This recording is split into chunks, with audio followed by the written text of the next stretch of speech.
Alright guys, if you are here to roast veggies, the first minute is a show and tell of what I got this week. A lot of apples, 3 for $1. I got 9 of them. And then I got 2 bunches of broccoli and 1 head of cauliflower, $1 each. And I got this tub of sour cream for $2. It was on clearance. I thought, why not? No idea what I'm going to do with it, but I have it now. I also have this tub of carrots we prepped and 1 red onion left over, so we'll cook those too. And I also went to the library. So here's what I got and checked out. Thank God for free books, yay. The day before I went to Lidl and I also got some herring and tomato sauce, which I love, 3 for $4 I believe, and I got 4 tubs of Greek yogurt. I think it's around $3.50 each, and Kerrygold was on sale for $3, so I could not resist. Now I gotta be honest with you, some days I just don't feel like cooking or filming, but those are the days that we factor in some nice moments of reprieve, treats as we go, and taking it slow. That includes time on the floor, eating an apple with my cat sniffing me up, and just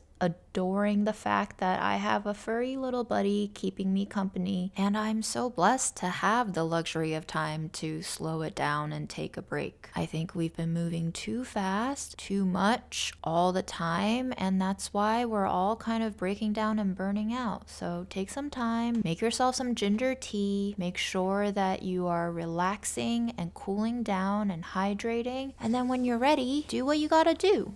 Because you gotta do it, you might as well make it as enjoyable as you can. I think it's become very difficult for us to recognize what our body needs. I don't think I understood what my body needed until my body totally broke down and I had no choice but to rest and really take inventory of how much energy do I have to expend before I'm out of it and running myself into energy debt. Because let's be honest, America runs on debt, all kinds of debt. So if there's one thing that is coming out of living with long COVID and all of my autoimmune conditions, it is really learning how to listen to my body, which has been deprioritized in our acceleration for production. So much so that I think we've lost track and sight of what exactly are we producing all this for. Anyway, I like to wash my veggies, chop them, and then wash them again for extra cleanliness and optimal grit removal, and then we're gonna take another break and eat our chocolate truffles. Fuel up before you run out of gas, you know? Keep an eye on the meter. Usually when I buy my veggies on sale and clearance, I try my best to prep them right away. When I have so much volume of veggies to deal with at once, usually the best way to cook them is to roast them because I can use multiple trays, take up all the shelf space in the oven, and make sure that we are, again, optimizing that energy spent on roasting. So instead of 1 tray, we're gonna do 3. Roasted veggies are also a great way to experiment with different kinds of spices. You can do different batches with different spices to learn the flavor profiles of each spice. My 3 tips for roasting vegetables: use enough oil, use enough salt, and season it evenly. Give it a toss, check for oiliness. If it's not got a little bit of sheen and shine, add a little bit more. Otherwise, you might end up with rather limp or even steamed tasting vegetables, which is kind of a waste of that oven heat. If your diet allows for it, use enough oil and use enough salt. That is really the trick for a lot of restaurant food tasting as good as it is. Real simple stuff. I'm using sunflower oil here because olive oil, I'm gonna save that stuff for finishing and drizzling before it hits the heat to preserve all of the antioxidants in that olive oil. And honestly, with all this salt and spice, I won't really be able to taste the characteristics of that olive oil anyway. I'm mixing my vegetables in batches because 1, I want enough space to be able to toss all of these spices evenly to coat each piece well enough, and I also want to lay these pieces out in a single layer in a sheet tray so that they don't crowd and they don't steam next to each other. We want enough airflow in between each piece so that they all get roasty toasty. For our last batch of mixed veggies, I'm going to clean out the oil in that bowl. Instead, add that oil straight to the sheet tray. That way I don't have to wash a lot of oil off of that bowl, and I can have a chance to really clean the spices out of that bowl, because if you're using nice spices, you really don't want to waste any of it. And then you just put the finishing touches while it's on the tray, give it a little mix with a fork, and in it goes. I like to do 375 for about about half an hour and check up on them. Usually they're ready by the half-hour mark, but this will depend entirely on your oven and how evenly it cooks and whether or not your temperature is accurate. Now, another little hack that I like to make full use of this delicious tomato sauce canned fish is to open that can and drain out the sauce and roast my carrots in that sauce. This is essentially like a very ketchup coated sauce. I see no reason in dumping it down the drain. It's just basically tomato, a little bit of vinegar, a lot of sugar, a lot of oil. It's delicious and it gives the carrots a lovely caramelized candy finish that I just can't pass up. I can add extra spices on top of it, a little bit salt, a little bit of pepper, totally up to you. After it's been thoroughly mixed and everything is evenly coated, I like to push the sauce towards the middle so that nothing really burns on the edges, keeping the sauce on the carrots and the carrots as flavorful as possible. Now in the next half hour, you can do whatever you want. You can set an alarm, take a nap, or you can watch a show, or you can pack up your chickpeas that you cooked for the week. I usually cook about a pound of beans on the weekend for the week ahead so that I have some sort of vegetarian protein. I label each jar with the date and make sure that I enjoy the kombu I put in a pot of beans. I don't know if it works, but some people say it makes you fart less if you cook your beans with kombu. Some people use other herbs that apparently calms down the flatulence. And I also save the aquafaba, which is the cooking liquid, just in case it's useful for some project down the road. You never know. It doesn't hurt to keep it in the fridge, right? And this may be controversial, but if I don't use fat in the cooking, I don't use soap to clean the pot. And it's squeaky clean, I promise.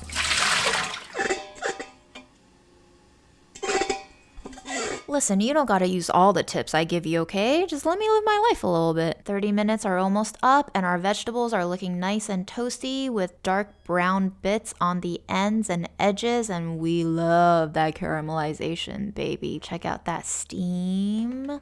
Check out that flavor. The gradient of broccoli and cauliflower and carrots and onions descending into golden brown and delicious territory. And that's really it. You bake 3 trays of vegetables and you think that's gonna be too much, but man, oh man, I promise you, you're gonna eat like 3/4 of a tray each day. You're gonna be out of these 3 to 4 days in max. To assemble my dinner tonight, I'm going to mash up some of my chickpeas, sort of like a mashed potato meets hummus starch base. I just gotta have my mush every night. You know, it's a part of a complete meal for me. So if you don't want this, you can use rice instead. Really, any starch you want. It's your dinner. And then we'll add our canned fish, brush on a little extra sauce for that glistening glaze, and add in all of our vegetables. Now, I know some of you think that we burnt the carrots with the sauce, but don't let that dark crust fool you. That is delicious caramelization, okay? We're not gonna eat the super dark crunchy bits, or you can, I'm not gonna stop you. But if you just take one bite, you'll discover that that sauce has now turned into flavor central char. It's going to take your carrots to a level you never thought possible. Obviously, we're gonna put mayo on top of this meal because a little bit of a cream sauce is what all the fancy chefs do, okay? And when you have a mayo as good as Kewpie, you don't need to make your own sauce. You just squiggle it on. For the mayo haters out there, can you just give Kewpie mayo a try with an open mind at least 5 times? Try any food 5 times. You never know what you might end up liking. Change is what you can count on. If you like ASMR, stay tuned. I have an edit that does not have voiceover. Enjoy your dinner and see you next time.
Hi.